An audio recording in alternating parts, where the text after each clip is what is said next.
सुमित, एक quick reaction मैं आपसे लूंगी इस बात पे कि हत्या की जो थ्योरी कही जा रही थी प्रिगोजिन की, कहीं ऐसा तो नहीं कि उनको बहुत सारी चीजें पता थी इसलिए ये थ्योरी भी सामने आ गई? देखिए, ये बात तो तय है कि प्रिगोजिन बहुत ज़्यादा शक्तिशाली थे। मैं आपको बताऊं कि जब मैं भी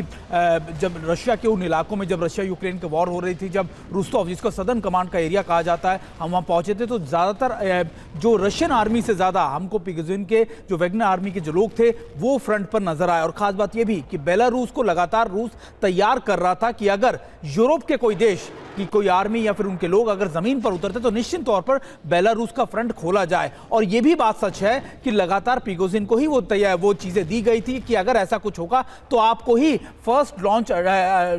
शुरू करना है। तो निश्चित तौर पर इसकी पॉसिबिलिटी, इसकी संभावनाएं बहुत ज्यादा है। हालांकि वो बहुत ज्यादा मजबूत थे और मुझे तब भी याद है कि उन्होंने रुस्तोव पर ही सबसे पहला अटैक किया, क्योंकि उनको लगता था कि अगर रुस्तोव काट दिया तो निश्चित तौर पर जितने सदर्न एरिया के अंदर सदर्न कमांड में रूस के ऑपरेशन चल रहे हैं वो सारे बंद हो जाएंगे, सब हॉल्ट हो जाएंगे। तो ये ऐसी पॉसिबिलिटी निश्चित तौर पर बन सकती है कि व्लादिमीर पुतिन भी उनको लेकर बहुत ज्यादा संशय में थे, बहुत ज्यादा कंफ्यूजन में थे कि अगर ये ऐसा लगातार करते रहे और अनस्टेबल करते रहे तो निश्चित तौर पर रूस का ये जंग जीतना तो छोड़िए, रूस का कई हिस्सा यूक्रेन के हाथ में लग जाएगा। बिल्कुल, और सनसनीखेज खुलासे से जो लुकाशेंको ने किया है उससे रूस में खलबली मची है।